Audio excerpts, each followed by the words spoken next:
we paid our rent every month. Moving on. I couldn't afford college, so I went into the military. It was peacetime, and I felt that was the only way I could get a college education and a skill. I came back after finding out my mom was evicted, and I tried to get a job in the tech field, which I had just done in the service for 10 years, and I could not in progressive San Francisco get a job in tech. So I did what a lot of people do that used to be in the military. I went into law enforcement, 8 years as a sergeant at San Quentin, and that's where my eyes opened to mass incarceration and the actual visual of seeing thousands of black men on a yard. That was what I experienced. After those two careers, I went ahead and jumped into activism. My first protest was to free Mumia Abdul-Jamal. And from then on, I stayed with the Hunters Point shipyard issues. 10 years ago, I've been down there raising awareness, going to supervisor board hearings, and to this day, I still do the same thing. I'm also on Beds for Bayview. We're trying to get a shelter, not a navigation center. We welcome navigation centers, but we want an actual shelter in the black community where the culturally competent people will work there and they will feel safe. Why I'm running for DCCC. I first got pissed off when one day Felicia Jones did a presentation to the DCCC about the black status in in San Francisco with working, first to get fired, last to get hired, the lowest pay, all those type of things.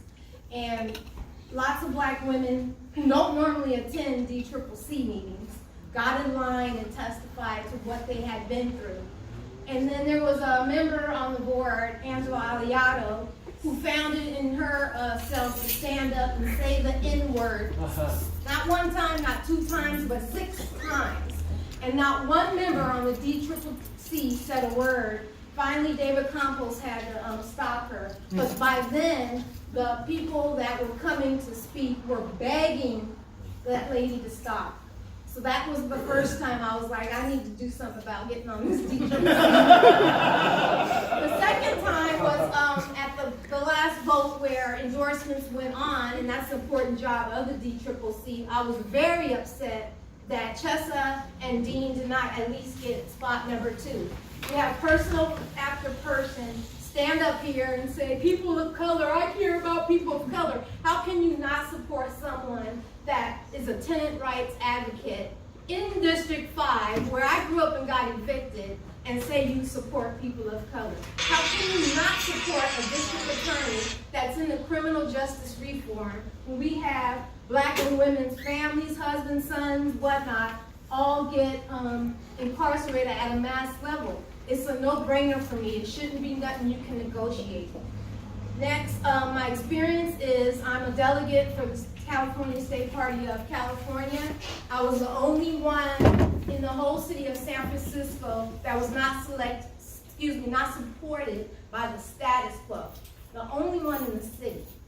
I also am a volunteer with the DCCC. I joined the Black Agenda Committee, and we're working on getting a report ready so that the DCCC can make that part of the endorsement process, that those candidates have to support a black agenda.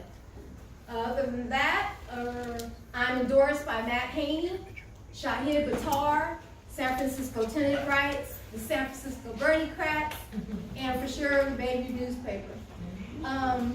Lastly, I want to finish with a sentiment from Congressman Ayanna Pressley. She says to the effect of, don't just be a black face and a brown face, use your voice. Don't just be a Muslim spirit and religion, use your Muslim voice. Don't just be a LGBTQ person and not use your voice. So I'm here to use my voice. Thank you.